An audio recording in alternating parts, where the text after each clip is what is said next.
Hello and welcome back to Microbial Concepts. Today's topic is microbial pigments. Okay, so actually there are two videos on this topic. I will be uploading those. So this is the first, and another video is regarding the practical of pigment isolation and viva questions. Okay, so in this video we will be covering the concept, then some examples, their applications, right? And in another video that is regarding the practical, we will be covering the main example, what is the pigment that we are going to focus, that is protegiocin, and we will be studying that and some viva questions related to that pigment. Okay, so let's start with this video. Okay, so first is, what do you mean by microbial pigments? Okay, so the natural pigments extracted from microorganisms are termed as microbial pigments. Okay, so pigment is nothing but a color or colored matter, right? That is produced by, say, some plants and some microbes, some fungi, right? So these are various examples which we know or which we study or which had been studied for natural pigments. So today we are going to focus on microbial pigments. Okay, so the pigments are considered as secondary metabolites and they are not produced by each and every microbe, right? So a number of different kinds of pigments are produced by microbes and they are studied for their potentialities. Okay, why nowadays demand for natural pigments like microbial pigments is growing? That is because of their potentialities. Okay, so they have very good characteristics, some very good properties, and they are having very good applications in, say, food industry, cosmetics, or textile. Okay, so in these industries, these microbial pigments, they add value to their product, and thus they give a good market value for that particular product. Okay, so that is why the demand for these microbial pigments is increasing. And another point is that the synthetic pigments that were in used or that were used, those have some side effects, some harmful effects for environment and as well as humans. So those are nowadays less in use as compared to that of these natural pigments. Okay, so these microbial pigments, they are biodegradable, they are non-toxic, they are non-carcinogenic. Okay, and some textiles or cosmetic or food industries, they are now producing their pigments and then they are using those on their commercial scale. Okay, so these natural colorants, they help increase the market value of product, as I discussed. So pigments, they have properties like anti-cancer, anti-leishmanial, antimicrobial, antioxidant, etc. Okay, so natural pigments or colorants are leading the market demand over the passage of time. So these natural colorants and pigments are derived from many different sources as insects, ores, microbes, and plants. Among these sources, microbes and bacteria in particular, they have the capacity to synthesize a wide range of pigment, and the bacterial pigments are mostly preferred because of simple culturing and pigment extraction techniques, then scaling up and being time economical. Okay, so these are some good points, good benefits, we can say, or advantages of using microbial pigments.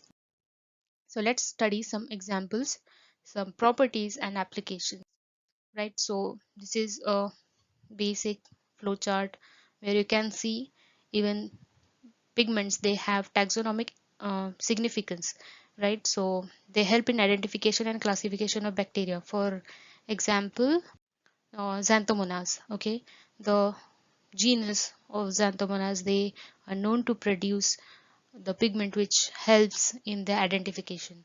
Then next is functions. So the pigments, they have resistance to phagocytosis, then protection against ultraviolet radiations, antimicrobial activities, then they have heavy metal resistance, anti-tumor properties, etc.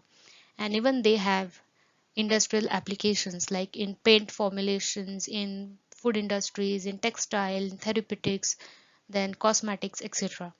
Okay, so yeah, so we will start with examples now.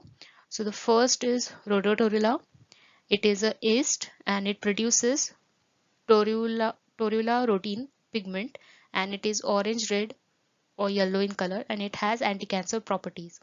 Okay, so yeast rhodotorula is found in air, soil, lake, ocean waters, milk and fruit juices, right? So these species, they produce pink to red colonies, and rhodotorula produce blastoconidia. They are unicellular, they lack pseudopodia, hyphae, and rhodotorula can grow on different carbon sources, which are glucose, sucrose, xylose, succinate, glycerol, mannitol, lactose, starch, and etc. Okay, so this is the general information regarding the genus. Then next is Serratia marcescens. The pigment is produced, that is red in color, known as prodigiosin. It has anti-cancer properties, antibacterial, anticocoidal, antimalarial, antifungal, etc. Okay, so this is the pigment that is widely, or this is the example that is widely used in practicals in college days for pigment extraction, that is Serratia marcescens, and the pigment is prodigiosin. So in second video that I was talking, in that I will be discussing this particular example. Okay, so for time being, just remember that Serratia marcescens is a motile gram-negative bacteria and which is known for the production of prodigiosin. Okay, there are other examples also, but Serratia marcescens is widely used and widely studied. The production of prodigiosin has been observed to be affected by several environmental factors like inorganic phosphate availability, media composition, temperature, and pH. Next is Phaphia rhodosima. It produces red pigment that is named as astaxanthin, and it has antioxidant properties. Okay, so it is again an example of yeast which is able to produce pigment, and there are other examples which produce the same pigment, and those are Hematococcus and some crustaceans, right? Then astaxanthin is naturally occurring carotenoid, and the fermentation of Phaphia is a major method for producing astaxanthin, an important pigment in industrial and pharmaceutical applications. Okay, so we will be studying this in applications part. Next is Monascus purpurea. It produces some 6 pigments. Okay, the genus Monascus is known for producing these 6 pigments. They range from say red, orange to yellow in color, right? So they have anti-cancer, anti-inflammatory properties. The pigment is monascorubramin and rubropuktatin. Sorry, it little bit difficult to pronounce, but okay. Then Monascus purpurea is a species of mold. So this is an example of fungus that is purplish red in color. Okay, so the 6 major pigments which are produced are yellow, that is the pigment is monacin, then ancaflavin. The orange one is monascorubrin and rubropuktatin. Then red one, the pigment is named as monascorubramin and rubropuktamine. Then the method for the production of pigment is solid state fermentation using rice. Okay, so for Monascus purpurea, this is the flow chart for the production of pigment I found. Okay, so first you inoculate the uh, inoculum of Monascus purpurea to a sterile medium which contains maltose, glucose extract, glucose yeast extract, then K2HPO4, MgSO4 and CaCl2.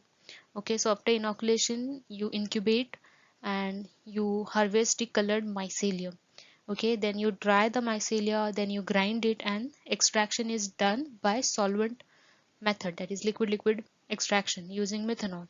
You shake that uh, solvent, and after filtration you get the pigment, then you dry that pigment and you can use your pigment for packaging or for any other further purposes. So these are some extra examples that I would like to mention here.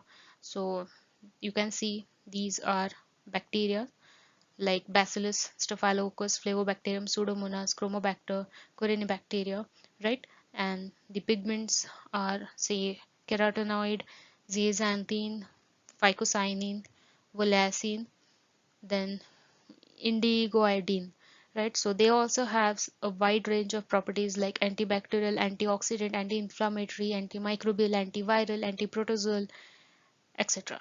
So you can see variety of microbes, they produce different kinds of pigments and they have very good properties that can be used.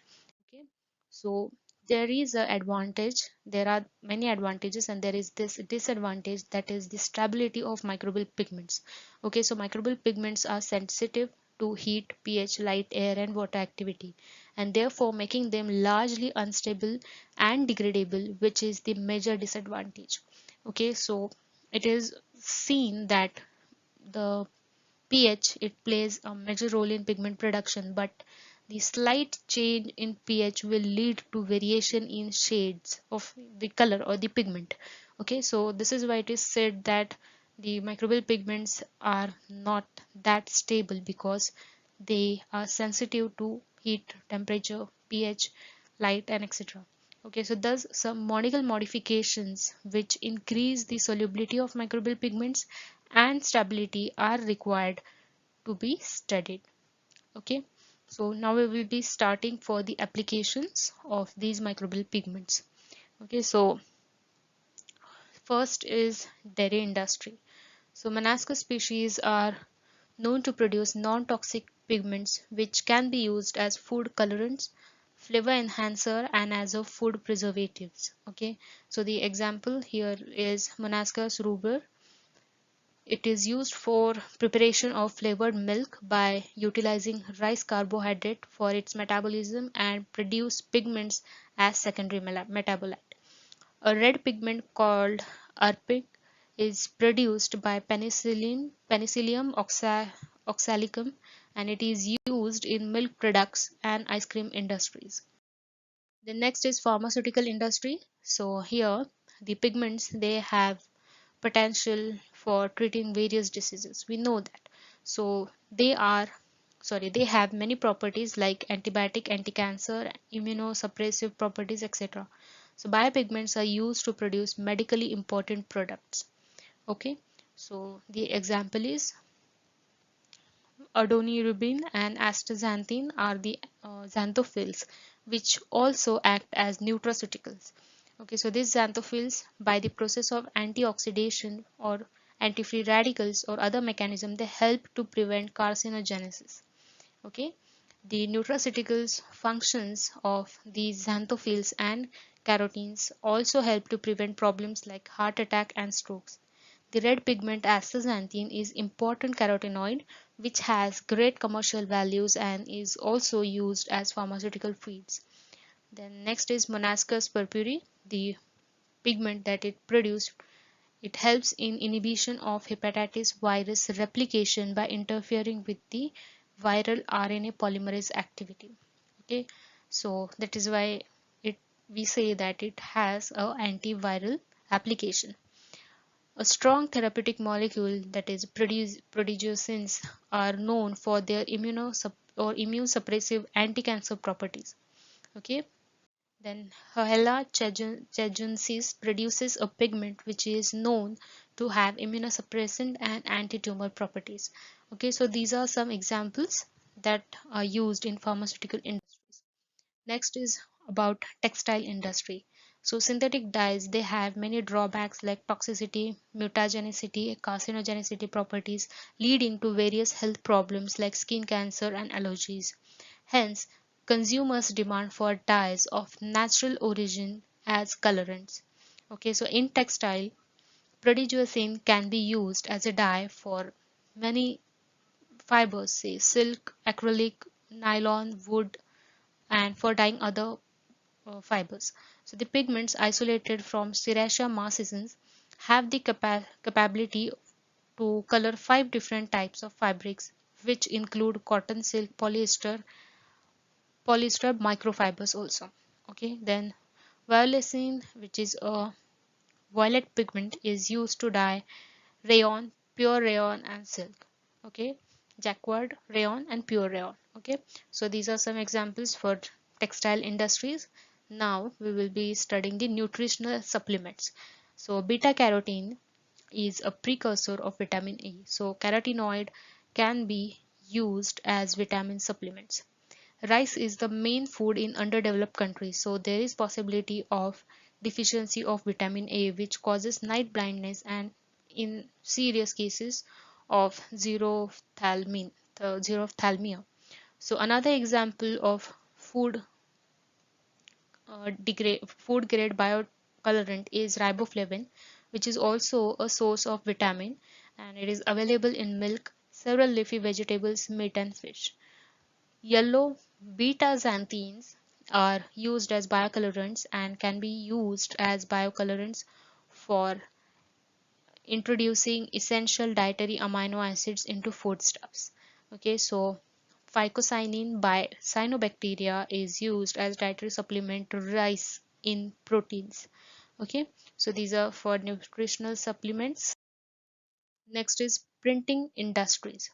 Okay, so to conserve the forest resource and reduction of waste, it's important to reuse and recycle the papers in office, etc. The reuse of papers is important, but it's also important to disappear the prints of paper. So decolorable ink contains molasses pigment used for inkjet printing. These pigments from molasses, when exposed to irradiation of visible or ultraviolet light, they get decolored.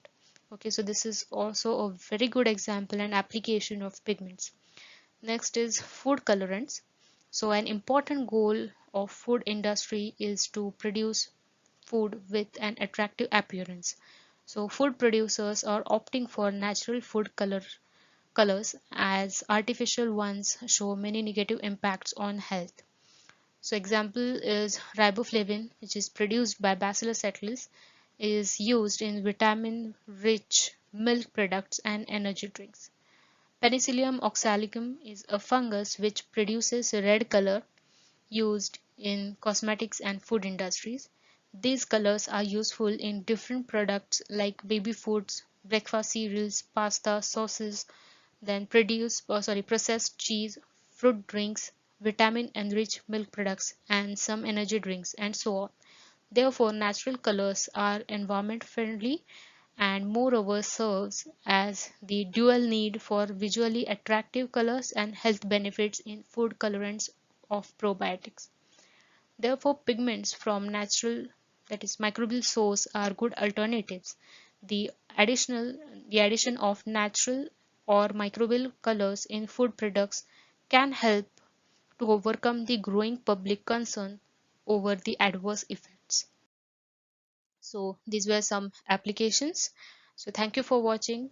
Do like my videos, share these videos with your friends, and do subscribe to my channel. And don't forget to watch the second part regarding pigments, that is pigment isolation and viva questions regarding the practical. Thank you.